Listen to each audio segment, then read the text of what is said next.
Hi guys, I'm Shivani Trehan and welcome back to my channel Social Cravings. So in this video, I'm showing you how to make chole or chana or chickpeas Indian style or the chole bhature wale chane.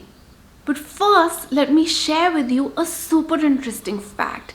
Did you know that chickpeas originated 7500 years BC and that also in the Middle East, not India? However, today India is the single largest producer of chickpeas worldwide. It produces about 65% of chickpeas, which is amounting to 9 million tons of chickpeas. And after us, I think it's Australia with about a 14% of share. But now, honestly tell me that even in India, who has the monopoly over chickpeas? It is the Punjabis. Yes, guys, you will find the best chola bhaturas either in Punjab or in a Punjabi household. And I'm pretty sure you can't argue with that fact. So considering I am also a Punjabi and belong to a Punjabi household, chole bhature gets made very well in my house. In fact, it's one of our favorite vegetarian dishes. So let's just get into the recipe and let me show you how we make it in my house. And this recipe originally, of course, does not have any gluten, dairy or sugar in it. Now firstly, we had already soaked the chanas overnight and now you need to rinse them thoroughly to remove all the phytic acids from it.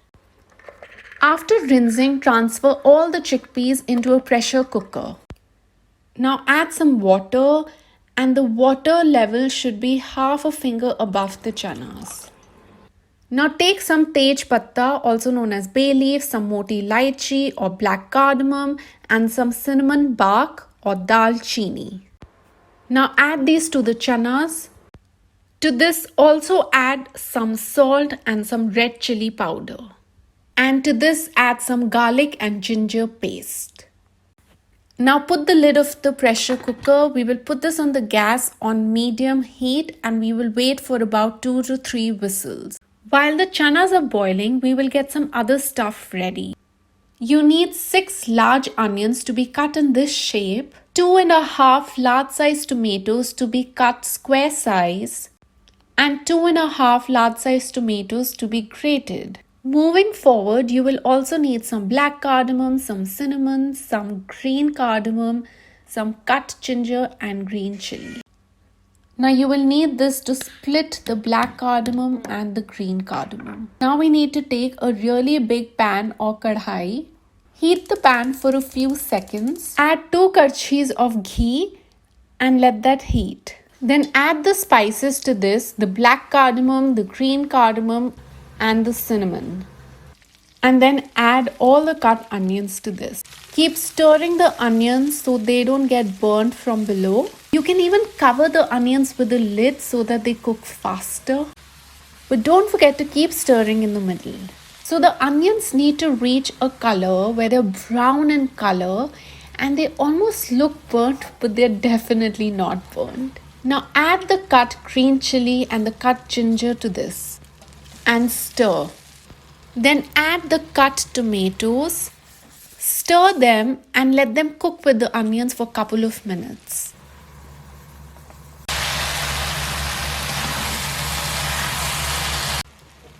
Now we will add the grated tomatoes to this mix and then just keep stirring. Now finally our onion and tomato masala is ready and yes, it should look this rich and it should be deep red in color.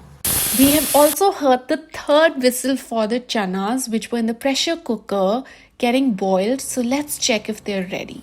Now you can check if the chanas are ready by squishing it with a spoon or by squishing it between 2 fingers. They should be soft and you should be able to squish them without putting much pressure. Now add half the chanas to the tomato and onion mix and stir. And then add the remaining half and stir. Now do not throw the water of the chanas as we will keep using it for cooking purposes. So add some of the chana water in the chanas and keep stirring.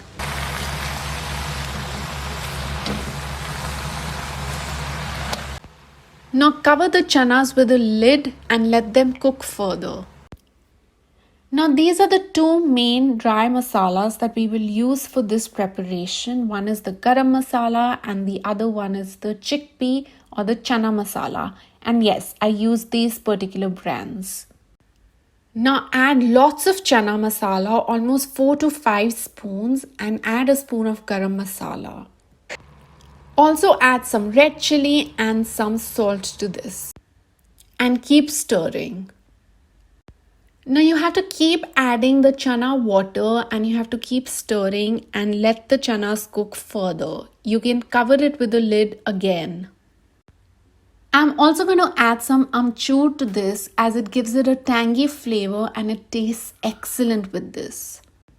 At this point, you would like to taste the chanas and decide the flavor and taste and see if you would like to make any further adjustments or add any more masala to this. Then take a spoon or a karchi and kind of mash some of the chanas. So we have definitely made some further adjustments. We've added a lot more chana masala and some salt.